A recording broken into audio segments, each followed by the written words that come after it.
ನಮಸ್ಕಾರ ಸ್ನೇಹಿತರೆ, ಲೈಫ್ ಎಟ್ ಪರ್ಗಲ್ forms YouTube ಚಾನಲ್‌ಗೆ ಎಲ್ಲರಿಗೂ ಸ್ವಾಗತ. ಮತ್ತೊಂದು ಬ್ಲಾಗ್ ಜೊತೆ ನಿಮ್ಮ ಮುಂದೆ ಬರ್ತಾ ಇದ್ದೀನಿ. ಬನ್ನಿ ಇವತ್ತಿನ ಬ್ಲಾಗಲ್ಲಿ ಏನೆಲ್ಲ ವಿಷಯಗಳಿದೆ ಅಂತ ನೋಡ್ಕೊಂಡ್ ಬರೋಣ. ಹಾಗೇನೇ ಕರಾವಳಿಯಲ್ಲಿ ಇವಾಗ ಮುಂಗಾರು ತಿರ್ಗಾ ಚುರುಕಾಗಿದೆ ಅಂತಾನೆ ಹೇಳ್ಬೋದು. ಕಳೆದ ಕೆಲವು ದಿನಗಳಿಂದ ಮಳೆ ಆಗ್ತಾ ಇದೆ ಚೆನ್ನಾಗಿ. ಸೊ ಬನ್ನಿ ಹಾಗೇನೇ ತೋಟಕ್ಕೆ ಹೋಗ್ಬೇಕು, ಕೆಲವೊಂದು ಕೆಲಸಗಳೆಲ್ಲ ಇದೆ. ಹಾಗೇನೇ ಲಾಸ್ಟ್ ಬ್ಲಾಗಲ್ಲಿ ಹೇಳ್ದಂಗೆ ನಮ್ಮ ನರ್ಸರಿ ರಿನೋವೇಷನ್ ಕೆಲಸ ನಡೀತಾ ಇದೆ ಅಂತ ಹೇಳಿದ್ದೆ. ಸೊ ಅದ್ರ ಬಗ್ಗೆ ಇವಾಗ ಒಂದು ಅಪ್ಡೇಟ್ಸ್ ಅನ್ನ ಕೊಡ್ತಾ ಇದ್ದೀನಿ. ಆ ಕೆಲಸ ಕಂಪ್ಲೀಟ್ ಆಯ್ತು. ಇನ್ನು ಗ್ರಾಫ್ಟಿಂಗ್ ಕೆಲಸಗಳೆಲ್ಲ ಮಾಡಬೇಕು. ಸೊ ಹಂಗೆ ಕಳೆದ 2ರಿಂದ 3 ವಾರಗಳ ಕಾಲ ಅಷ್ಟೊಂದಾಗಿ ಗ್ರಾಫ್ಟಿಂಗ್ ಮಾಡಿಲ್ಲ. ಏನಕ್ಕೆ ಅಂದ್ರೆ ಮಳೆ ಬರ್ತಾ ಇರೋ ಟೈಮಲ್ಲಿ ನೀಟಾಗಿ ಇಡೋದಿಕ್ಕೆ ಜಾಗ ಇಲ್ಲ.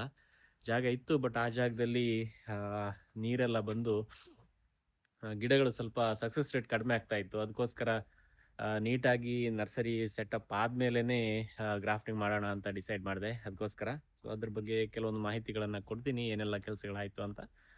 ಸೊ ಬನ್ನಿ ಹಾಗಿದ್ರೆ ಇವತ್ತಿನ ಬ್ಲಾಗನ್ನ ಶುರು ಮಾಡೋಣ. ಮೊದಲನೇದಾಗಿ ನೀವು ನಮ್ಮ ಚಾನಲ್ ಲೈಫ್ ಎಟ್ ಪರ್ಟಿಕಲ್ ಫಾರ್ಮ್ಸ್‌ನ ನೋಡ್ತಾ ಇದ್ರೆ ತಪ್ಪದೆ ಚಾನಲ್‌ನ ಸಬ್ಸ್ಕ್ರೈಬ್ ಮಾಡ್ಕೊಳ್ಳಿ. ವಿಡಿಯೋ ಇಷ್ಟ ಆದ್ರೆ ಲೈಕ್ ಮಾಡೋದನ್ನ ಕೂಡ ಮರಿಬೇಡಿ. ಬನ್ನಿ ಇವತ್ತಿನ ದಿನವನ್ನ ಶುರು ಮಾಡ್ತಾ ಹೋಗೋಣ. ನೋಡಿ, PVC ಕಂಬಗಳಲ್ಲಿ ಹಾಕಿರೋ ಮೆಣಸಿನ ಬಳ್ಳಿಗಳಲ್ಲಿ ಗೆರೆಗಳೆಲ್ಲ ಬೆಂದು ಇವಾಗ ಸೆಟ್ ಆಗೋದಕ್ಕೆ ಶುರುವಾಗಿದೆ. ನೋಡ್ತಾ ಇರ್ಬೋದು ನೀವಿಲ್ಲಿ. ಸೊ ಹಾಗೇನೇ ಅವಾಗಲೇ ಹೇಳ್ದಂಗೆ ನರ್ಸರಿ ಇಲ್ಲಿ ಕಂಪ್ಲೀಟ್ ಆಗಿದೆ ನೋಡಿ ಕೆಲಸ. ಇದು ಸುಮಾರಾಗಿ 500ಕ್ಕಿಂತ ಸ್ವಲ್ಪ ಜಾಸ್ತಿ ಇದೆ ಸ್ಕ್ವೇರ್ ಫೀಟಲ್ಲಿ. ಸೊ ಹಾಗೆ ಈ ಥರ ಇದೆ ನೋಡಿ. ಮೇಲ್ಗಡೆಯಿಂದ ಜಿನೈಗರ್ ಶೀಟನ್ನು ಹಾಕಿದ್ದೀವಿ. ಹಾಗೆಯೇ ಸೈಡಲ್ಲಿ ಶೇಡ್ ನೆಟ್ಟನ್ನೇ ಕವರ್ ಮಾಡಿರೋದು. ಏನಕ್ಕಂದರೆ ಜಿನೈಗರ್ ಶೀಟ್ ಹಾಕಿರೋದ್ರಿಂದ ಸಿಕ್ಕಾಪಟ್ಟೆ ಬಿಸಿ ಇರುತ್ತೆ. ಈ ಥರ ಶೇಡ್ ನೆಟ್ ಹಾಕಿದ್ರೆ ಸ್ವಲ್ಪ ಗಾಳಿ ಆಡುತ್ತೆ ಅನ್ನೋ ಒಂದು ಉದ್ದೇಶದಿಂದ. ಒಳಗಡೆ ಹೋಗಿ ತೋರಿಸ್ತೀನಿ ಬನ್ನಿ ಯಾವ ಥರ ಇದೆ ಅಂತ. ಹಾಗೆಯೇ ಮೇಲ್ಗಡೆಯಿಂದ ಸ್ವಲ್ಪ ಪ್ಲಾಸ್ಟಿಕ್ಕನ್ನು ಶೇಡ್ ನೆಟ್ಟನ್ನು ಕವರ್ ಮಾಡಿದ್ದೀವಿ. ಅದು ಕೂಡ ಅಷ್ಟೇ ಸ್ವಲ್ಪ ಟೆಂಪರೇಚರನ್ನು ರೆಡ್ಯೂಸ್ ಮಾಡುತ್ತೆ. ಅದು ಇವಾಗಷ್ಟೇ ಹಾಕಿರೋದು, ನಿನ್ನೆ ಹಾಕಿರೋದಷ್ಟೇ. ನಿನ್ನೆ ಸ್ವಲ್ಪ ಚೆನ್ನಾಗಿ ಬಿಸಿಲಿತ್ತು, ಅದಕ್ಕೋಸ್ಕರ ಒಳಗಡೆ ಎಷ್ಟು ಬಿಸಿ ಮೇಂಟೈನ್ ಆಗುತ್ತೆ ಅಂತ ಗೊತ್ತಾಗಿದ್ದು ನಿನ್ನೆನೆ. ಅದಕ್ಕೋಸ್ಕರ ಮೇಲ್ಗಡೆಯಿಂದ ಸ್ವಲ್ಪ ಕವರ್ ಮಾಡಿದ್ವಿ. ಸೊ ಬನ್ನಿ ಇಲ್ಲಿ ಒಳಗಡೆ ಹೋಗೋಣ ಇವಾಗ.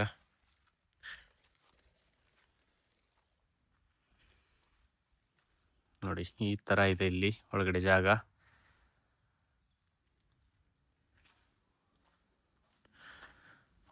ವೀಡ್ ಮ್ಯಾಟನ್ನೆಲ್ಲ ಹಾಕಿ ಫುಲ್ ಸೆಟ್ ಮಾಡಿದ್ದೀನಿ. ಇನ್ನು ಗ್ರಾಫ್ಟಿಂಗ್ ಮಾಡಿ ಗಿಡಗಳನ್ನ ಇಡ್ತಾ ಹೋಗೋದು. ನೋಡಿ ಇಲ್ಲಿ ಇಷ್ಟು ಜಾಗದಲ್ಲಿ ಬಿಸಿಲಿಗೆ ಎಕ್ಸ್ಪೋಜರ್ ಇದೆ. ಇಲ್ಲಿ ನಡುವಲ್ಲಿ ಕೂಡ ಸ್ವಲ್ಪ ಶೇಡ್ ನೆಟ್ ಹಾಕಿ ಕವರ್ ಮಾಡಿದ್ದೀವಿ. ಇಲ್ಲಿ ಸುತ್ತಲೂ ಕೂಡ ಶೇಡ್ ನೆಟ್ ಹಾಕಿರೋದು. ಹಾಗೆಯೇ ಸ್ವಲ್ಪ ಮೊನ್ನೆ ಗ್ರಾಫ್ಟ್ ಮಾಡಿರೋದನ್ನು ಇಲ್ಲಿ ತಂದು ಶಿಫ್ಟ್ ಮಾಡ್ತಾ ಇದ್ದೀನಿ ಇವಾಗ. ಇನ್ನೇನು ಚಿಗುರ್ಕೊಳ್ತಾ ಇದೆ ಅಷ್ಟೇ. ಹಾಗೆಯೇ ನಿನ್ನೆ ಸ್ವಲ್ಪ ಗ್ರಾಫ್ಟಿಂಗ್ ಮಾಡಿರೋದು ಇಲ್ಲಿದೆ. ಗಿಡಗಳು ಕೂಡ ಇದೆ ಇಲ್ಲಿ. ಇವಾಗ ಬಜೆಟ್ ಎಷ್ಟಾಗಿದೆ ಅಂತ ನಿಮ್ಗೆ ಒಂದು ಕುತೂಹಲ ಇರ್ಬೋದು. ಅಂದರೆ 500 ಸ್ಕ್ವೇರ್ ಫೀಟ್ದಕ್ಕೆ A to Z ಆಗುವಾಗ ಎಷ್ಟಾಯಿತು ಅಂತ. ಸೊ ಮೆಟೀರಿಯಲ್ ಕಾಸ್ಟ್ ಎಲ್ಲನೂ ಅಷ್ಟೇ. ಎಲ್ಲನೂ ಪ್ರತಿಯೊಂದನ್ನು ಸೇರಿ, ಅಂದರೆ ಇಲ್ಲಿ ಸೈಡ್ಗೆ ಕಲ್ಲು ಕಟ್ಟೋ ಕೆಲಸ ಎಲ್ಲ ಇದೆ ಅಲ್ವಾ, ಸೊ ಆ ಕೆಲಸ ಎಲ್ಲ ಸೇರಿ ಪ್ರತಿಯೊಂದು ಸೇರಿ 67,000 ರೂಪಾಯಿ ಆಗಿದೆ ಇದಕ್ಕೆ. ಸೊ ಈ ಜಾಗದಲ್ಲಿ ಮೊದಲು ಇದ್ದಿರೋದು ಯಾವ ಥರ ನರ್ಸರಿ ಇತ್ತು ಅಂತ ಒಂದು ಪುಟ್ಟದಾಗಿ ಒಂದು ಫೋಟೋ ಹಾಕ್ತೀನಿ. ಇನ್ ಕೇಸ್ ಯಾರಾದರೂ ಮೊದಲನೇದಾಗಿ ವಿಡಿಯೋ ನೋಡ್ತಾ ಇದ್ರೆ ಓಕೆ ಗೊತ್ತಿರಲ್ಲ. ಸೊ ಅದಕ್ಕೋಸ್ಕರ ಹಳೆ ವ್ಯೂವರ್ಸ್ ಆದರೆ ಖಂಡಿತವಾಗ್ಲೂ ಗೊತ್ತಿರುತ್ತೆ ಯಾವ ಥರ ಇತ್ತು ಅಂತ. ಸೊ ಹಾಗೆ ನೋಡಿ ಇವಾಗ ಎಷ್ಟು ದೊಡ್ಡದಾಗಿರೋ ನರ್ಸರಿ ಆಗಿದೆ.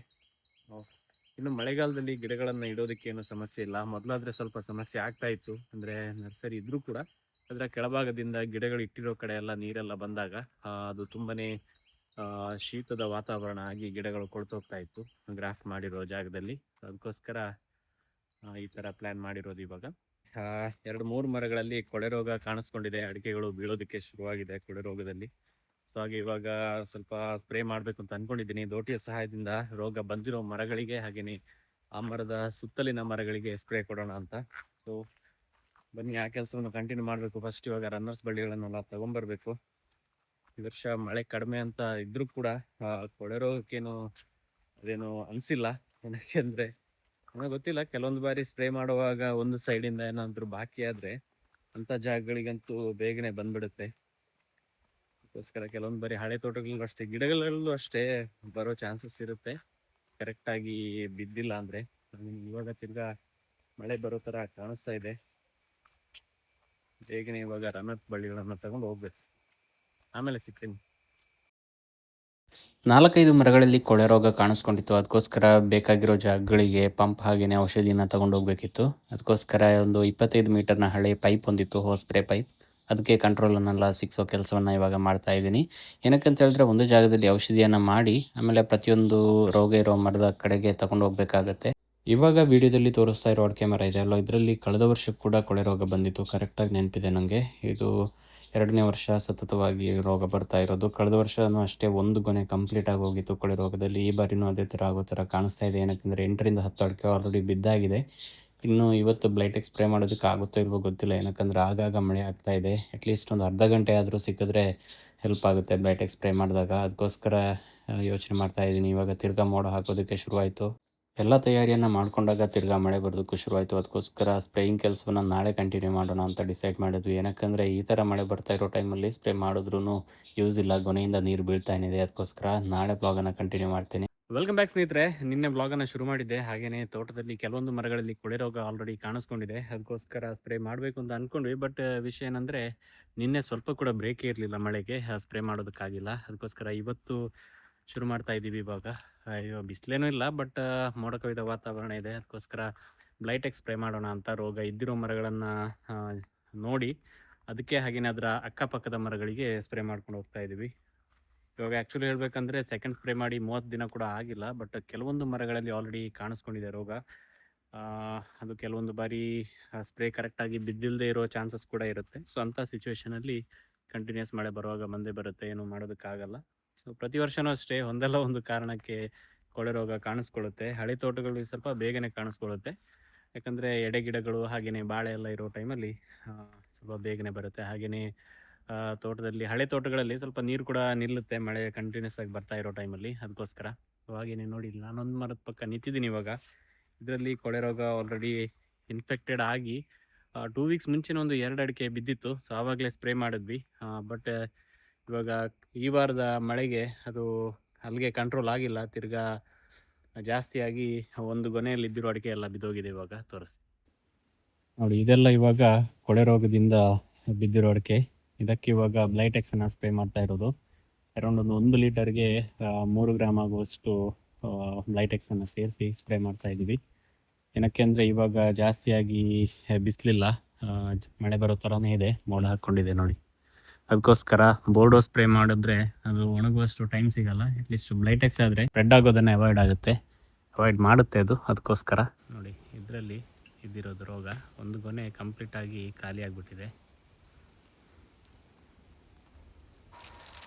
4ರಿಂದ 5 ಕಡೆ 20 ಲೀಟರ್ ಆಗುವಷ್ಟು ಬ್ಲೈಟೆಕ್ಸನ್ನು ತಯಾರು ಮಾಡಿ ಅಡಿಕೆ ಮರಗಳಿಗೆ ಸ್ಪ್ರೇ ಮಾಡೋದಕ್ಕಿತ್ತು. ಅದಕ್ಕೋಸ್ಕರ ನಾನು ಸಪ್ರೇಟಾಗಿ ಇಲ್ಲಿ ತೂಗಿ ತೊಗೊಂಡು ಹೋಗ್ತಾ ಇದ್ದೀನಿ. 1 ಲೀಟರ್ಗೆ 3 ಗ್ರಾಮ್ ಆಗುವಷ್ಟು ಬ್ಲೈಟೆಕ್ಸ್ ಪೌಡರನ್ನು ಯೂಸ್ ಮಾಡ್ತಾ ಇದ್ದೀನಿ.